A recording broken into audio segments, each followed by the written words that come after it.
تو آپ کے پورے خاندان کو بچاؤں گا مگر آپ کی بیوی کو نہیں یہ ہلاک ہوگی اسی عذاب. تو قرآن کے اب الفاظ دیکھیں. لوط علیہ السلام کہہ رہے ہیں کہ ہمیں رغبت ہی نہیں ہے عورت میں. تو قرآن کے الفاظ دیکھیں کہ اللہ تعالیٰ نے خوبصورت لڑکے بھیجے, یعنی فرشتے بھیجے خوبصورت لڑکوں کی شکل میں. وہ فرشتے پہلے ابراہیم علیہ السلام کے پاس آئے, حضرت ابراہیم نے ان کو پہچاننے سے انکار کر دیا, وہ تو جانتے نہیں تھے, وہ کیونکہ انسانی شکل میں آئے تھے. ابھی وہ آ کے بیٹھے ہی ہیں, قرآن کہہ رہے فما لبث ان جاء بعجل حنیذ, کہ اچانک بھنا ہوا بچڑا لا کے ان کے سامنے رکھ دیا.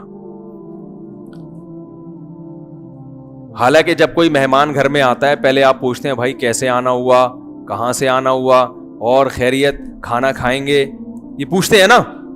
لیکن قرآن میں جہاں بھی یہ واقعہ بیان ہوا کہ وہ آئے ہیں انسانی شکل میں, ابھی بیٹھے ہی ہیں کہ بھنا ہوا بچڑا سامنے. یہ ابراہیم علیہ السلام کی سخاوت کو ہائی لائٹ کیا جا رہا ہے. سمجھ میں آ رہی ہے بات کہ بھائی ان کو یہ اندازہ ہو گیا ہے تو یہ اس علاقے کے نہیں, کیونکہ میں ان کو پہچانتا نہیں ہوں تو بھوک لگی رہی ہوگی, تو پوچھنے کی ضرورت نہیں ہے. ایسا نہ ہو تکلف میں منع کر دیں, بنا ہوا بچڑا فوراً سام. اور بچڑا, ہم بکرے کو روتے ہیں اور وہاں کیا ہوا, حالانکہ غریب سے ابراہیم علیہ السلام بچڑا لا کے رکھ دیا, لے وہی کھایا. ہمارے یہاں کیا ہوتا ہے, ایک صاحب کہنے لگے میں گیا اپنے رشتہ داروں کے گھر, انہوں نے کہا آپ نے کھانا کھا لیا ہے, انہوں نے کہا ہاں. میں نے کہا نہیں, کہنے کھایا ہوتا تو چائے پلاتا آپ. کہنے کھانے سے بھی گئے اور چائے سے بھی, کھانے سے بھی گئے اور چائے سے بھی گئے. اچھا خیر, تو فما لبثا, ابھی ٹھہرے ہی نہیں ہے کہ بنا ہوا بچڑا سامنے لا کے رکھ دیا. فلما رأى أيديهم لا تصل إليهم, جب دیکھا کہ ان کے ہاتھ اس کی طرف بڑھتے ہی نہیں ہیں. بھائی جب ایسی چیز سامنے لا کے رکھی جاتی ہے اتنی مزے کی, تو تین حالتیں ہوتی ہیں. یا تو آپ کو بھوک لگ رہی ہوتی ہے تو آپ کھاتے ہی ہو پیٹ بھر کے یار. دوسرا, آپ کو بھوک نہیں بھی لگ رہی ہوتی تو پھر بھی آپ کہتے ہو اتنی مزے کی چیز ہے, چارنے والے تو لے لو. اور اگر پھر بھی دل نہیں کر رہا تو آپ میزبان کی محنت کی قدر کر کے کھاتے ہو کہ اس نے اتنی محنت سے بنایا, ایک نوالا بھی نہیں کھاؤں گا تو اس پہ کیا گزرے گی. لیکن قرآن کہہ رہا ہے کہ ذرہ برابر بھی ہاتھ نہیں بڑھائے. اب ابراہیم علیہ السلام خوف زدہ ہوئے کہ یہ تو بالکل بھی ہاتھ نہیں بڑھا رہے, کہ دشمن تو نہیں ہے, یہ کیا ہے. اس لیے کہ اس زمانے میں دستور تھا کہ جو جس گھر میں کھانا کھا لیا کرتا تھا پھر وہاں سے دشمن کبھی نہیں کھانا کھاتا تھا. وہ کہتے یار ہم جس پلیٹ میں کھانا کھائیں اسی میں چھید کریں, یہ کیسے ہو سکتا ہے, ہم تو لڑنے کے لیے آئے ہیں نا, تو ہم کھانا کیوں کھائیں. ہمارے یہاں کھاؤ پیو تمیز سے بیٹھ کے پھر اس کی جیب سے بٹوا نکال کے چلے جاؤ. ایسا ہی ہوتا ہے. بعض دفعہ مہمان گھر میں آتا ہے, اس کھائے گا پیے گا رات گزارے گا اور درازوں میں گھس کے چیزیں نکال کے نکل لے گا یہاں سے. ایسا بھی ہوتا ہے. تو اب ابراہیم علیہ السلام خوفزدہ ہو گئے کہ یہ کوئی نقصان پہنچانے آئے ہیں, اجنبی ہیں, اس علاقے کے بھی نہیں ہیں, پتہ نہیں کیا مجھے نقصان نہ پہنچا دیں. تو اوجس منہم خیفہ قالوا لا تخف, کہنے لگے گھبرائیے مت, انا رسول ربک, ہم اللہ کے بھیجے ہوئے فرشتے ہیں, انسان نہیں ہے, ہمارے لیے بچڑا اور پتھر برابر ہے, یہ کچھ بھی نہیں ہے, اس کا ہم رغبت ہی نہیں ہے ہمیں ان چیزوں کی طرف. بھائی کیوں آئے ہو پھر. کہنے لگے ہم فرشتے ہیں, انسانی شکل میں آئے ہیں آپ کو خوشخبری دینے کے لیے. اور پہلے اپنا اصل مقصد بتایا کہ ہم آئے ہیں لوط علیہ السلام کی قوم کو تباہ کرنے کے لیے. ابھی ہم یہاں سے کہاں جائیں گے, قوم لوط کے پاس, اور اس قوم کو ہم تباہ کر دیں گے. اللہ فرماتے ہیں ابراہیم علیہ السلام جھگڑنے لگے. الفاظ دیکھیں قرآن کے, یجادلونا, ہم سے جھگڑنے لگے. کس سے؟ اللہ سے. اصل میں جھگڑتے نہیں, یعنی وہ بار بار یہ کہنے لگے کہ کسی طرح وہ قوم بچ جائے. تو اتنا اللہ کے پیچھے پڑے کہ اللہ نے اس عمل کو جھگڑنے سے تعبیر کی ہے. جیسے کوئی بھکاری ہمارے پیچھے پڑ جائے نا بار بار اللہ کے, ہم کہتے ہیں یار تو پھڈے پر آ گیا ہے, حالانکہ بھکاری تو نہیں لڑتا. تو ابراہیم علیہ السلام کے دل میں ایسا جذبہ پیدا ہوا کہ کسی طرح یہ قوم تباہی سے بچ جائے. تو پھر کہنے لگے اس میں تو قوم لوط بھی ہیں اور اس میں تو ان کے اہل و عیال بھی ہیں. اللہ نے فرمایا نحن اعلم بمن فی, ہمیں پتہ ہے کون کون ہے, کس کو بچانا ہے, آپ اس کی فکر نہ کریں. ان ابراہیم لأواہ حلیم, اللہ فرماتے ہیں ابراہیم بڑے نرم دل اور بہت زیادہ برداشت کرنے والے تھے.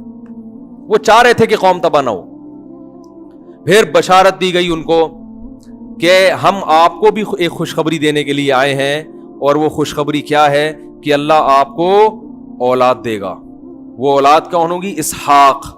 پیغمبر ہوں گے, اور اسحاق کے پھر اولاد ہوگی یعقوب. یہ دونوں, آپ کا بیٹا بھی پیغمبر اور آپ کا پوتا بھی پیغمبر. آپ جب ابراہیم علیہ السلام کو یہ خوشخبری سنائی تو آپ کی جو زوجہ تھیں حضرت سارہ, وہ بوڑھی ہو چکی تھی, وہ بوڑھی ہو چکی تھی, جو آپ کی پہلی بیوی تھی. وہ دروازے کے کنارے پہ کھڑی ہوئی تو فسکت وجہہا, انہوں نے اپنا ماتھا ایسے کر کے, جیسے بوڑھی عورتیں نہیں ہائے ناس, اور کہنے گے یا ویلتا, ہائے بدبختی, ہائے تیرا ناس ہو, ایسے کہتے ہیں نا, ارے ناس ہو تیرا, کیسی باتیں کر رہے ہیں, الیدو, میں بچہ جنوں گی, وانا عجوز, میں بالکل بڈھی ہو گئی, وہذا بالی شیخا, اور یہ والا میرا میاں, اشارہ کر کے کہہ رہی, اور یہ میرا میاں جو بوڑھا ہو چکا ہے, یعنی کیسی باتیں کر رہے ہو. تو فوراً فرشتوں نے کہا اتعجبین من امر اللہ, تمہیں اللہ کے فیصلوں پر اعتراض ہو رہا ہے, تعجب ہو رہا ہے. رحمت اللہ وبرکاتہ علیکم اہل البیت, کہ اے گھر والو تم پر اللہ کی رحمتیں اور بہت ساری برکتیں, تم عام لوگوں کی طرح نہیں ہو, تم نے توحید کے لیے قربانیاں دی, تم نے ہجرت کی ہے بھائی, اور یہ میرے خلیل ہیں, تو تمہارے اعمال ایسے ہیں کہ تمہارے سامنے ایسا ہو جانا یہ کوئی اچھمبے کی بات نہیں ہے. تو پھر وہ قوم آئی ابراہیم علیہ السلام کو خوشخبری دے کے, پھر ابراہیم علیہ السلام نے اس خوشخبری کے بعد اللہ تعالیٰ سے کہا کہ وہ قوم کو کیوں ہلاک کر رہے ہیں. اللہ نے فرمایا اعرض عن ھذا, اے ابراہیم اس بات کو چھوڑ دے, انہ قد جاء امر ربک, تیرے رب کا فیصلہ ہو چکا ہے, اللہ اس قوم کو تباہ کرے گا لازم. تو پھر وہ فرشتے سفر کر کے گئے ہیں حضرت لوط علیہ السلام کے. وہ تو ایک دم سے پہنچ گئے ہوں گے, جب آسمان سے نیچے اتنی آرام سے آ گئے تو لوط علیہ السلام کے یہاں چلے گئے. وہ لوط علیہ السلام نے دروازہ کھولا, مہمان آئے ہیں, ان کو بٹھایا, اور جیسے ہی لوط علیہ السلام کی نظر ان نوجوانوں پہ پڑی, بڑے خوبصورت لڑکے تھے, نوجوان تھے, تو لوط علیہ السلام کہنے لگے آج کا دن بہت سخت گزرے گا مجھ پہ. جیسے ہی ان کو دیکھا نا, لوگ تو مہمان سے خوش ہوتے ہیں نا, پیغمبر تو, لیکن پیغمبر ان کو دیکھ کے خوش نہیں ہو, کہ میری قوم کو پتہ نہ چل جائے تو یہ میرے مہمان ہیں, میری قوم مجھے رسوا کر دے گی ان کے سامنے, ان سے بدکاری کرے گی. تو بہت پریشان ہو کے کہنے لگے یہ بڑا سخت دن ہے جو آج مجھ پر آیا ہے. قرآن کہہ رہا ہے وجاء اہل المدینۃ یستبشرون, جو شہر کے لوگ تھے وہ خوشیاں مناتے ہوئے آ گئے, اور لوط علیہ السلام کے گھر کا انہوں نے کیا کر لیا, گھیراؤ. اب لوط علیہ السلام پیغمبر جو ہے نا, جو بھی غیرت مند آدمی ہوتا ہے وہ مہمان کے بارے میں بڑی غیرت رکھتا ہے, کہ کوئی مہمان گھر میں بیٹھا ہو اس کی عزت کو اپنی عزت سمجھتا ہے. لوگ کہتے ہیں نا بھائی جو بھی کرنا ہو باہر جا کے لڑو, یہ جب تک میرے گھر میں ہے تو میرا مہمان ہے یہ. اب لوط علیہ السلام پریشان, جو شہر والے لوگ آئے اور آ کے کہنے لگے کہ اولم ننہک عن العالمین, لوط علیہ السلام نے کہا ان ہؤلاء ضیفی, یہ میرے مہمان ہیں, فلا تفضحون, مجھے ان کے سامنے رسوا مت کرو. ان کی رسوائی کس کی رسوائی ہے, میری رسوائی. اور ہؤلاء بناتی ان کنتم فاعلین, یہ میری بیٹیاں ہیں, ان سے نکاح کرو. علماء نے لکھا ہے کہ سگی بیٹیاں بھی ہو سکتی ہیں, اور زیادہ غالب یہ ہے کہ انبیاء چونکہ روحانی باپ ہوتے ہیں نا, تو اس حوالے سے اپنی قوم کی بیٹیوں کو انہوں نے کیا کہا, اپنی بیٹیاں کا, ان سے نکاح کرو تم. تو وہ جواب میں کیا کہنے لگے, اولم ننہک عن العالمین ما لنا فی بناتک من حق, آپ کو پتا ہے کہ ہمیں عورت سے نکاح میں رغبت نہیں ہے, کیوں مشورے دے رہے ہو شادی کرو, کیوں آپ مشورے دے رہے ہو ہم کو. اور دوسرا یہ کہ اولم ننہک عن العالمین, آپ کو پہلے خیال کرنا چاہیے تھا, آپ کو جب ہماری عادت کا پتہ ہے تو یہ بات آپ کو پہلے سوچ لینی چاہیے تھی کہ آپ ایسے لوگوں کو گھر میں داخل, آپ نے ایسے لوگوں کو گھر میں, اتنے خوبصورت نوجوان لڑکے, آپ نے ان کو گھر میں داخل ہونے کیوں دیا. اب دیکھو الٹا طنز کس پہ کر رہے ہیں, اور ادھر قدرت کا فیصلہ کیا ہے کہ ان کو گناہ میں مست ہونے دو. علماء نے لکھا ہے کہ کسی علاقے میں اگر گناہ آسان ہو جائے تو یہ اللہ کی رحمت کی دلیل نہیں ہے, بلکہ یہ اس کی علامت ہے کہ اب اللہ نے پکڑنے کا فیصلہ کر لیا ہے. کیونکہ اللہ کی قرآن میں جگہ جگہ آتا ہے سنستدرجہم, ہم جب گناہگار کو پکڑتے ہیں نا تو اس کو مہلت دیتے ہیں, اس کو گناہ اس کے لیے کیا کر دیتے ہیں, آسان. پہلے مشکل ہوتا ہے گناہ تاکہ یہ توبہ کر لے, مشکل ہو اس کو گناہ میں, پھر اللہ اس کے لیے کیا کر دیتے ہیں, کوئی زنا کرتا تھا اور جناب اس کو یہاں زنا مشکل ہو رہا تھا, اس کا جناب یورپ کے کسی ملک کا ویزا لگ گیا, اب وہاں کوئی پوچھنے والا نہیں, وہ سمجھتا ہے اب عیاشی کروں گا. او بھائی اب تیرے گرد جو ہے نا گھیرا کیا ہو رہا ہے, تنگ ہو رہا ہے. تو اتنے خوبصورت نوجوان تو انہوں نے کبھی دیکھے نہیں تھے, تو وہ اتنے خوبصورت نوجوانوں کو دیکھ کر مدہوش ہو گئے, اور وہ سمجھ رہے ہیں کہ گناہ کا راستہ آسان ہو رہا ہے, حالانکہ یہ آسانی اللہ اس لیے کر رہا تھا کہ اللہ کی حجت ان پر, بولو بھائی, تمام ہو جائے اور اللہ ان کو پکڑے اس عذاب میں. تو ابھی لوط علیہ السلام کہہ رہے ہیں کہ نکاح کرو, وہ کہہ رہے ہیں, اور نکاح کا مشورہ لوط علیہ السلام کیوں دے رہے ہیں, یہ بھی سمجھنے کی چیز ہے. لوط علیہ السلام یہ بھی کہہ سکتے تھے 4 مہینے کے لیے تبلیغ میں نکل جاؤ, کیا خیال ہے, خانقاہ ہے وہاں جاؤ, اپنی اصلاح کراؤ, یہ بھی تو کہہ سکتے تھے نا, اللہ اللہ کرو, نمازیں پڑھو, اس سے تمہارے دل میں یہ برائی کیا ہو جائے گی, ختم. نہ نہ نہ, یہ نیچرل طریقہ علاج کا. ارے بھائی, ایک آدمی غربت کی وجہ سے چوری کر رہا ہے, تو اصل کیا ہے کہ حلال طریقے سے اس کا پیٹ بھرنے کا انتظام کر دو تو چوری چھوڑ دے گا نا. بھائی ایک آدمی کو بھوک لگتی ہے, پیسے نہیں ہے روٹی خریدنے کے, وہ جا کے کبھی اس کی روٹی چرا رہا ہے, کبھی اس کی روٹی چرا رہا ہے, آپ اس کو تبلیغ میں بھیج رہے ہیں. تو بھائی اصل یہ ہے کہ اس کو کوئی جاب دلوا دو تاکہ یہ حلال طریقے سے پیٹ بھرے گا. تو 2 پراٹھے جب اپنے پیسوں سے خرید کے کھائے گا تو چوری کا پراٹھا کوئی فری میں بھی دے گا, تو پھر تو ہدیے میں بھی کوئی پراٹھا دے گا. تو جب آپ کا پیٹ حلال سے بھر جاتا ہے, پھر اگر کوئی آپ کو بلاتا ہے کہ کھا لیں, آپ کہیں بھائی پیٹ بھرا ہوا ہے اور کتنا کھاؤں, یہی ہوتا ہے نا. تو لوط علیہ السلام کی یہ خواہش اللہ نے ہر شخص میں رکھی ہے, اگر اس خواہش کو حلال طریقے سے استعمال کرو گے تو حرام کے لیے بچے گی نہیں ہے. اتنی تھوڑی خواہش ہوتی ہے انسان میں, بچے گی نہیں پھر یہ حرام کے لیے. اس لیے لوط علیہ السلام ان کو محاسبوں اور مراقبوں کا نہیں کہہ رہے, ان کو کیا کہہ رہے ہیں, نکاح کرو, تاکہ یہ جب ادھر سے جائز طریقے سے پوری ہوگی تو ادھر سے تمہاری توجہ ہٹے گی. آج مصیبت ہمارے ساتھ یہ ہے کہ نوجوان طبقے گناہوں میں پڑھ رہے ہیں, انٹرنیٹ پر فحش فلمیں دیکھ رہے ہیں, بیہودہ فلمیں دیکھ رہے ہیں, لڑکوں سے بدکاری کی بیماری پھیل رہی ہے, زنا پھیل رہا ہے, لیکن اس کے وہ طریقے بتائے جاتے ہیں جو مؤثر نہیں ہیں. تبلیغ میں بھیج دیں گے, اس تبلیغ میں جانا بہت ضروری ہے, مگر اس کے لیے زیادہ ضروری نکاح ہے, شادی پہلے پھر جائے تبلیغ میں. وہ اس حالت میں تبلیغ میں چلا گیا, فائدہ یقیناً ہوگا, لیکن عین ممکن ہے وہاں کسی کو خراب کر کے آ جائیے. ہوتا ہے ایسا بھی, وہاں بھی کسی کو خراب کر کے آ سکتا ہے. تو بھائی جو اللہ نے جائز, پہلے کس کو فوکس کرو. ایک صاحب کا فون آیا, فوج میں بڑے آفیسر ہیں, وہ جماعت میں گئے ہوئے تھے, تو وہاں مسجد میں ایک نوجوان جو اس کی 25 سال اس کی عمر تھی, وہ نوجوان آیا, کہنے کہ وہ بتانے لگا کہ مجھے نا یہ بیماری ہے, میں فحش فلمیں دیکھتا ہوں اور نیٹ پر یہ کام اور الٹے کام, میں بڑا پریشان ہوں, میں کیا کروں. تو کہتے ہیں کہ وہ ان کو ایک صاحب نے کہا کہ آپ ہمارے ساتھ جماعت میں وقت لگائیں. تو کہہ رہے میں نے اس سے کہا کہ بھائی تم شادی کرو پہلے. اب اختلاف ہو گیا, میں کہہ رہا ہوں, وہ میرے بیانات سنتے تھے, کہہ رہے ہم کہہ رہے ہیں کہ نکاح کرو, وہ کہہ رہے ہیں کہ چلے کے لیے جاؤ. مجھے فون کیا, میں نے کہا اس سے کہو نکاح کرو, کچھ وقت بیوی کے پاس گزارو, پھر چلے کے لیے چلے جاؤ. تو وہ کہہ رہے ہیں کہ نہیں پہلے چلا پھر نکاح. میں نے کہا نہ, یہ کیا ہے, یہ غلط ہے, کیونکہ یہ اسی حال میں, اور شادی کے لیے وہ کر بھی سکتا تھا, اس کو کوئی ترغیب دینے والا نہیں تھا, وہ سمجھ رہا دنیا کا سب سے فضول کام کیا ہے, شادی ہے. تو اگر اس کو تاخیر کر دی تو ممکن ہے جو رشتہ اس کا ہونے والا ہے وہ ہاتھ سے نکل جائے. اور یہ بھی ممکن ہے اس 40 دن کے دوران جب ایک آدمی گناہ کر کے چند دن وقفہ ہوتا ہے نا, تو اور بھر کے آتا ہے, پھر وہ پھر کیا ہو جاتا ہے, پورا اندر سے ایٹم بم بن کے آتا ہے وہ, ٹھیک ہے نا. 40 دن تک اس نے گناہ نہیں کیا تو وہ ایسا اس کے دل میں چلے کے دوران گناہ کے خیالات آئیں گے کہ وہ کہے گا بس کسی طرح چلا ختم ہو, پھر دیکھو میں کیا کرتا ہوں. یہ بھی بعض دفعہ الٹا بھی ہو جاتا ہے, میں یہ نہیں کہنا ہمیشہ ایسے ہوتا ہے, بعض دفعہ تو توبہ کر کے آتا ہے, لیکن بعض دفعہ کیا ہوتا ہے اور الٹا اثر ہو جاتا ہے. تو بھائی جو حل اللہ اس کے رسول نے بتایا ہے وہ کیا ہے, سب سے پہلے کیا ہے, نکاح کرو, کچھ وقت بیوی کے ساتھ گزارو, پھر چلے پہ خود بھی جاؤ, بلکہ میں کہتا ہوں پھر بیگم کو بھی لے کے جاؤ, پھر بیگم کو بھی لے کے جاؤ. اللہ تعالیٰ نے اتنا اچھا پسند کیا ہے اس عمل کو کہ جب میاں بیوی کا نکاح ہو تو اللہ یہ چاہتے ہیں کہ اب ان کا ہر کام کیا ہونا چاہیے, مشترک.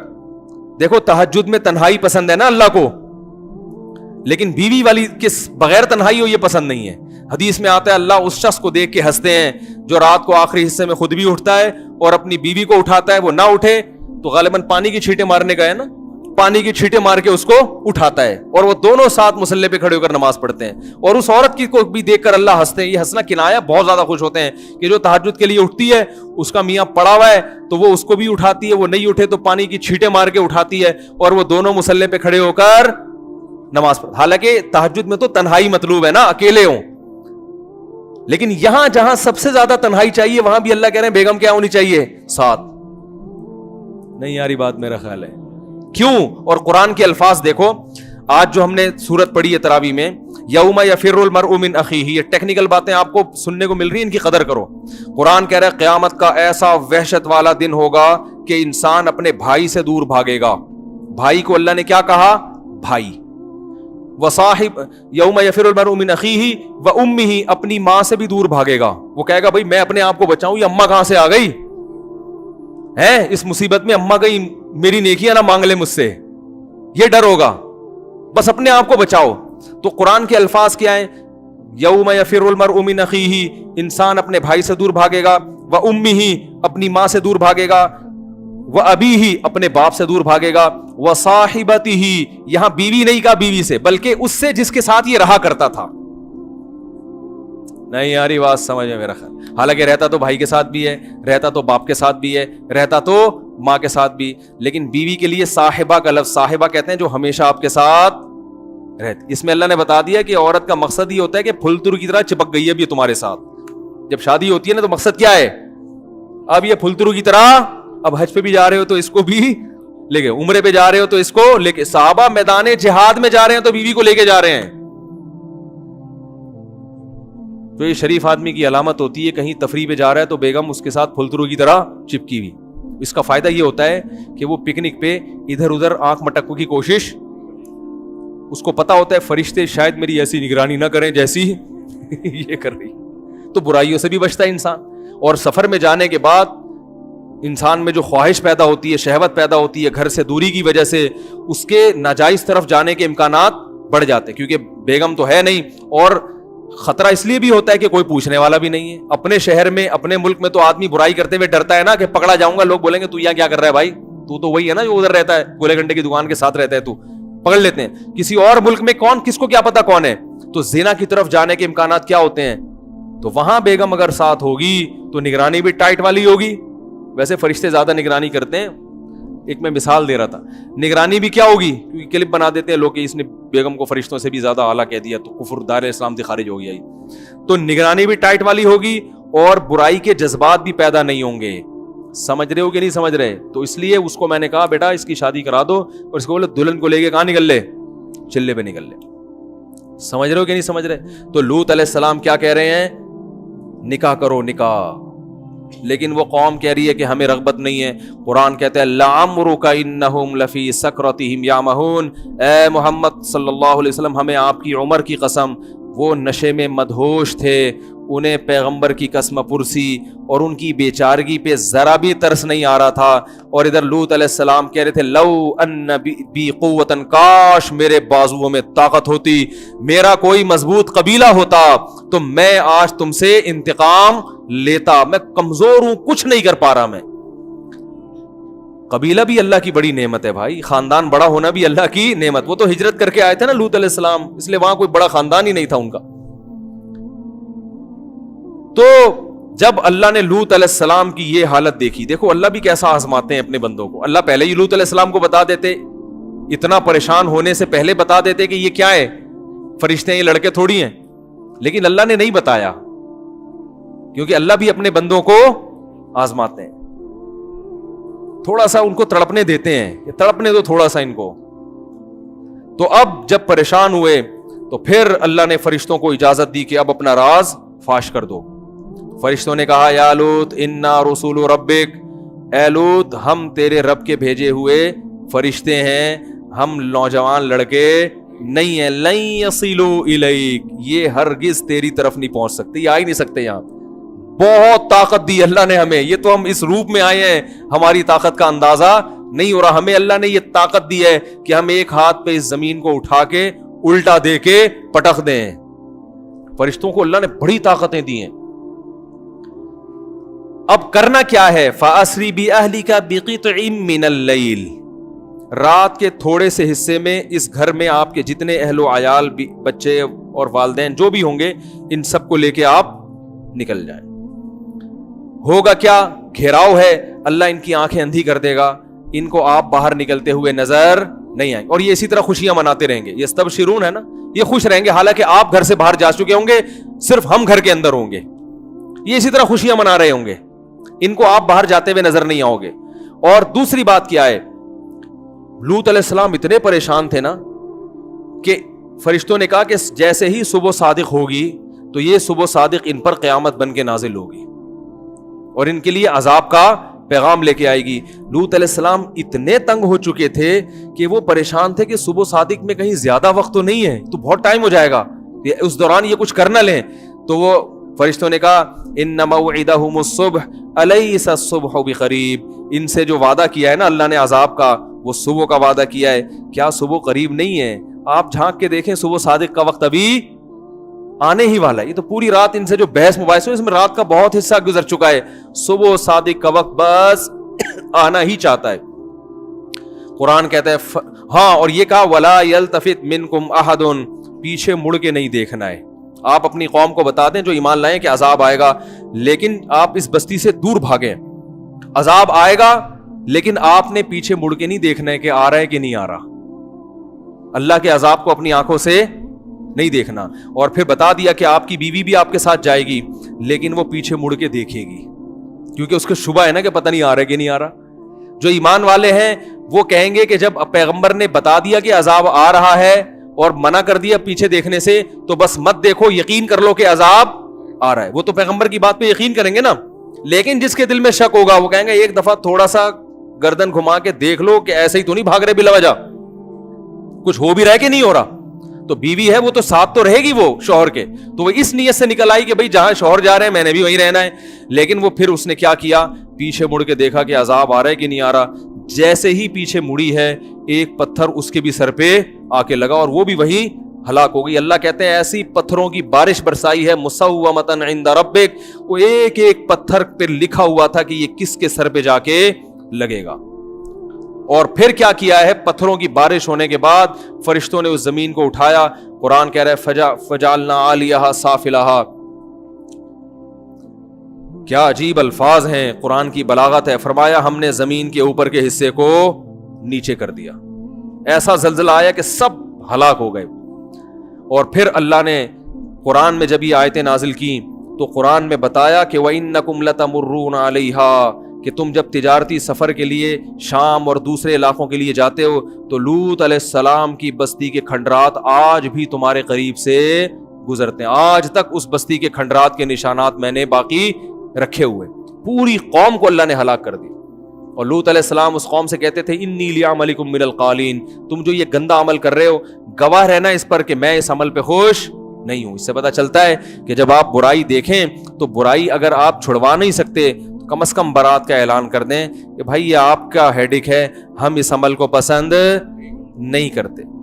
میرے پاس ایک شخص کا فون آیا کہ یو کے لیے مجھے ویزا مل رہا ہے, لیکن ویزے میں شرط یہ ہے کہ اپنے آپ کو گے لکھوانا پڑتا ہے. میں ہوں نہیں لیکن جھوٹ موٹ لکھوا سکتا ہوں. میں نے کہا میرے بھائی اول تو ہمیں جو معلومات ہیں وہ یہ کہ صرف لکھوانے سے کام نہیں چلتا. وہ باقاعدہ ٹیسٹ کرتے ہیں کہ خاندانی بے شرم یا بغیرت ہے یا نہیں ہے. وہ ٹیسٹ سے اندازہ لگاتے ہیں کہ جھوٹ تو نہیں بولا. اور میں نے کہا ایسی بات جھوٹ موٹ لکھوانا بھی غیرت کے, یہ تو اگر کوئی ہو بھی تو بھی یہ کہے کہ میں نہیں ہوں. نہیں یاری بات, یہ کوئی فخر کی چیز تھوڑی ہے. اگر آپ نے اللہ نے اگر چوری کی, لوگ آپ سے پوچھیں آپ چور تو نہیں ہیں, آپ کہیں الحمدللہ میں تو خاندانی چور ہوں ماشاءاللہ, یہ تو اللہ کا بڑا فضل ہے.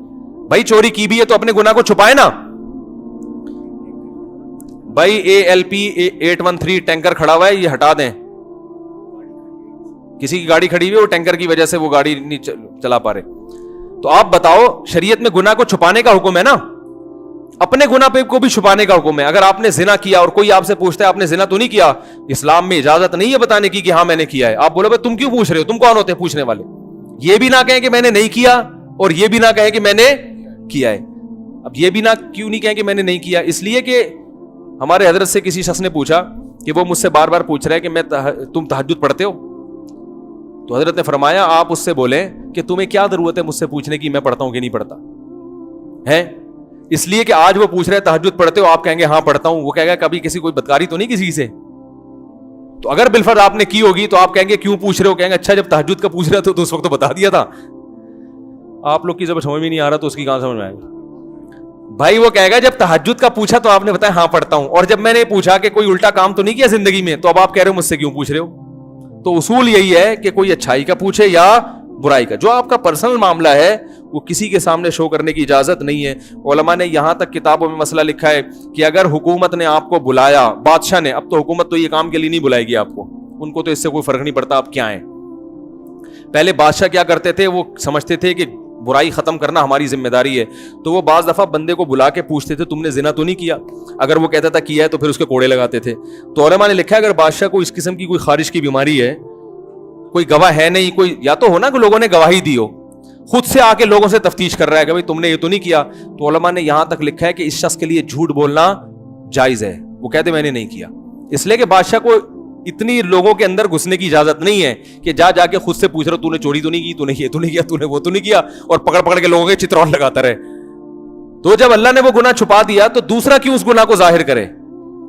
تو یہاں پر شریعت نے اجازت نہیں دی اپنے گناہ کو لوگوں کے سامنے ظاہر کرنا. تو میں نے اس سے کہا میرے بھائی یورپ کے ویزے کے لیے یہ کہنا جھوٹ کہ میں گئے ہوں, یہ بڑے, میں نے کہا اگر آپ سچی مچی میں بھی ہو تو آپ اس پہ رو, اللہ کے سامنے جا کے گڑگڑاؤ, اے اللہ یہ گندی عادت مجھے پڑ گئی, مجھ سے چھڑوا دے, اور جیسے تو نے پردہ ڈال دیا میرے گناہ پہ پردہ ڈال دے. میں نے کہا اگر سچی مچی میں بھی ہو تو ان کے سامنے اقرار نہیں کرنا, یہ بہت ہی زیادہ بے شرمی کی علامت. یہ کوئی قابل فخر تھوڑی کہ میں ہوں تو مجھے بھیج دیں آپ, میں آپ کے معیار پہ ماشاءاللہ پورا اترتا ہوں. اور اس سے اندازہ لگاؤ اسلام کتنی بڑی نعمت ہے, کتنی اچھی قومیں ہیں, کتنی ذہین قومیں ہیں, لیکن اسلام نہ ہونے کی وجہ سے کیسے بہک گئے کہ سارے دنیا کے جتنے بھی وہ ہیں نا اس ٹائپ کے, جن کو اردو میں بڑی مشہور گالی ہے مگر وہ ممبر پہ نہیں دے سکتا, اس قسم کے لوگوں کو اسپیشلی کیا دیا جاتا ہے. تو کچھ دنوں میں ایسے ممالک ان لوگوں کے ملک بن جائیں گے. آئی بات سمجھ, جو ہم گالی دیتے ہیں نا لوگوں کو تو ایسا ہے, تو سارے اس قسم کے لوگ تو پوری ریاستوں میں ایسے لوگوں کو جمع کیا جا رہا ہے. یہ عقل پہ ان کے ہاں بھی بہت سے لوگ اس کو اچھا نہیں سمجھتے. آپ کو پتا ہے ایک دفعہ یو کے کی اسمبلی میں, لندن کی اسمبلی میں جب یہ بل پاس ہو رہا تھا نا کہ اس کو اجازت دی جائے, تو وہ اس کے ناجائز ہونے کی ان کے پاس کوئی دلیل نہیں تھی عقل کے لحاظ سے. وہ کہتے کیوں غلط ہے یہ. تو وہاں ہم نے بڑوں سے سنا کہ اسمبلی میں ایک گورا بیٹھا ہوا تھا, اس نے اس وقت یہ کہا کہ کاش ہمارا مذہب اسلام ہوتا, تو ہم اس کو غلط ثابت کرتے کہ اکارڈنگ ٹو اسلام یہ چیز صحیح نہیں ہے, کیونکہ ہمارا مذہب مذہبی ریاست نہیں ہے, تو اب ہمارے پاس اس کو ناجائز کرنے کے لیے کوئی دلیل نہیں ہے کہ کیوں غلط ہے, اس لیے مجبور ہو کے اس کو کیا کر رہے ہیں, ہیومن رائٹس کے خلاف سمجھ رہے ہیں اس پہ پابندی لگانا. تو اسلام بہت زبردست چیز ہے جس نے آپ کو بہت ساری گندگیوں سے روک دیا, اور اسلام مسلمان اللہ کے سامنے ہتھیار ڈال دیتا ہے, اللہ جب تو نے کہہ دیا غلط تو اب صحیح نہیں ہو سکتا. تو بھائی جس کو بھی یہ بیماری لگی ہے, اللہ کا واسطہ اللہ والوں سے تعلق قائم کرو. حضرت حکیم اختر صاحب کے خلفاء ہیں بہت سارے, ان سے بیعت ہو جاؤ. جامع رشید میں بہت سارے علماء ہیں جو مفتی رشید احمد صاحب کے خلفاء میں سے ہیں, ان سے بیعت ہو جاؤ. اور بڑے بڑے مشائخ ہیں, ان سے جا کے بیعت ہو کر ان کو لکھ کے دو کہ مجھے میں بیماری ہے, مجھے کوئی طریقہ بتائیں کہ یہ بیماری مجھ سے چھوٹ جائے. تو جو شخص چھوڑنا چاہتا ہے وَإِنِّي لَغَفَّارٌ لِمَن تَابَ وَآمَنَ وَعَمِلَ صَالِحًا, اللہ کہتے ہیں میں ایسے شخص کے لیے مہربان ہوں, غفار ہوں جو ادھر آنا چاہتا ہے, اور اگر اسی پہ راضی ہو تو کرتے رہو. پھر یہ یاد رکھو یہ بڑھاپے میں بھی یہ بیماری نہیں چھوڑ, بدنام ہو جاؤ گے, ذلیل ہو جاؤ گے, لوگ انگلیاں اٹھائیں گے کہ یہ گندا آدمی, اولاد انگلیاں اٹھائیں گی کہ ہمارا باپ برا. یہ برائی چھپتی نہیں ہے, یہ پکڑا جاتا ہے انسان کہیں نہ کہیں. اللہ تعالی ہم سب کو اس برائی سے توبہ کرنے کی توفیق عطا فرمائے, اور اپنے بچوں کی بھی نگرانی کیا کریں. یہاں تک نگرانی کریں کہ یہ جو کزن جب 10 سال کے ہو جاتے ہیں ان کو ایک بستر پہ سونے کی اجازت بولو بھائی نہیں. مائیں اس بات کا خیال کریں کہ جب آپ کا بچہ 7-8 سال کا ہے تو اس کو کزنوں کے ساتھ بھی تنہائی میں جمع نہ ہونے دیں. خواتین اس بارے میں بے پرواہ ہوتی ہیں, وہ کیا کرتی ہیں 6-7 سال کا بچہ ہے تو وہ کزن لے گئے, اس کو کوئی جو ہے نا زیادہ تر بیماری یہ کزنوں سے پھیلتی ہے, بتا دوں میں. کزن میں کوئی ایک بھی گندا ہوگا نا وہ, کیونکہ ان سے انسان بے تکلف ہوتا ہے. ہمارے پاس جو کیسز آتے ہیں جب ان کی تحقیق میں جاؤ تو اکثر میں کیا ہوتا ہے, کزن میں کوئی یہ خراب ہے نا وہ سب سے پہلے کس کو نشانہ بناتا ہے, اپنے کزن کو, اور ان سے لوگ احتیاط بھی نہیں کرتے کہ یہ تو بھائیوں کی طرح ہے. تو وہ کیا مسئلہ کرتے ہیں کہ وہ اپنے کزن کو لے جائے گا کہیں تنہائی میں, مائیں کہہ رہی ہیں کہ بچوں کے ساتھ کھیل رہا ہے, وہ ہاتھ لگاتا رہے گا, اس کی آہستہ آہستہ عادت کو کیا کر دے گا, خراب. تو باپ ہر وقت بچوں کے ساتھ نہیں ہوتا, ماں کی ذمہ داری ہے جب اپنے 6 7 سال 8 سال کے بچے کو, یا اس کی بڑی عمر 15 سال اپنے بچوں کے ساتھ کہیں اپنے میکے جائیں یا کہیں بھی جائیں, تو بچے پر نظر رکھے کہ کہیں ایسا تو نہیں ہے کہ کزن اس کو تنہائی میں لے کے کہیں جا رہے ہوں. بچوں کو, اپنے بچوں کو کزن کے ساتھ ایک بستر پہ سونے بول لو بھائی. میں یہ نہیں کہہ رہا سارے کزن غلط ہوتے ہیں, ایک غلط کی وجہ سے 100 کے ساتھ احتیاط کرنی پڑتی ہے. ارے جو بھی کسی عورت کی طرف دیکھتا ہے تو غلط نہیں, اسے تھوڑی دیکھتا ہے, لیکن بہت سے دیکھتے بھی ہیں, تو ان ایک کی وجہ سے سب کو کہا جاتا ہے کہ عورت دیکھ کے کیا کرو, نظر جھکی, اسی وجہ سے. ورنہ سارے کو ٹھرکی تھوڑی ہوتے ہیں کہ جس کو بھی دیکھ رہے غلط نہیں ایسے دیکھ رہے ہیں. تو احتیاط تو چند ایک کی وجہ سے سب کو حکم دیا جاتا ہے نا. اچھا مجھے ایک بات بتاؤ, آپ اپنے پیسے اپنے بٹوے میں چھپا کے کیوں رکھتے ہو؟ کیا یہ سارے چور بیٹھے ہوئے یہاں پہ؟ ارے بھائی اعتکاف والے جتنے یہاں بیٹھے ہوئے ہیں اپنا موبائل بھی چھپا کے رکھیں گے ہیں, اپنے پیسے بھی بہت لاکر میں ڈالیں گے, اور یہ ساری, تو کیا یہ سارے اعتکاف والے چور ہیں؟ سب سے احتیاط کی جاتی ہے, اس لیے کہ کوئی بھی چور ہو سکتا ہے جس کے چہرے پہ لکھا ہوا نہیں ہے, تو اس ایک کی وجہ سے سب سے احتیاط. تو یہی اصول وہاں کیوں سمجھ میں نہیں آتا کہ بھائی اپنے بچے کو بچا کے رکھو لڑکوں سے, 100 میں 1 اگر غلط ہوا تو ہمیں اس پہ لکھا ہوا نہیں ہے, اس ایک کی وجہ سے باقی 99 سے بھی احتیاط کرنی پڑی. تو مائیں خاص طور پر خیال کریں اپنے بچوں کا, جب جاتی ہیں عید بقرعید پہ ملنے کے لیے, کہیں بھی رہتی ہیں جا کے, اپنے بچوں کو حفاظت سے رکھیں, کزنوں کے ساتھ تنہائی میں جمع نہ ہونے دیں. سونے کا تو سوال ہی پیدا نہیں ہوتا کہ ایک بستر پہ وہ بچہ کزن کے ساتھ سو جائے, نہ. بعض دفعہ ایسے بھی ہوتا ہے بے خیالی میں ادھر ادھر ہاتھ لگ گیا, اس سے جذبات بھڑک گئے, تو یہاں سے عادت شروع ہو جاتی ہے, پھر یہاں سے عادت خراب ہونا شروع ہو جاتی. اور بہن کے ساتھ بھی بچے کو ایک بستر پہ سونے نہ دیں. ہاں سگا بھائی ہے اور قریب العمر ہیں, ان میں یہ خطرہ نہ ہونے کے برابر ہوتا ہے. تو یہ سب احتیاطیں بہت ضروری ہے. آج میں نے بیان اس لیے لمبا کر دیا کہ آج سیکنڈ لاسٹ بیان ہے, کل آخری بیان ہوگا. تو یہ چیزیں چونکہ, اور یہ میں پورے مہینے سے اس پر بولنا چاہ رہا تھا, لیکن میں نے کہا میں اس وقت بولوں گا جب اعتکاف کی ایک بڑی تعداد ہوگی, کیونکہ میں اس موضوع کو بہت اہم سمجھتا ہوں اس زمانے میں. اگر آپ نے, ماں باپ نے اپنے بچوں پہ کنٹرول نہیں کیا تو بھائی یہ بیماری بڑی تیزی سے پھیل رہی ہے, بچے خراب ہو جاتے ہیں. اللہ تعالیٰ سمجھنے کی, عمل کی توفیق عطا فرمائے.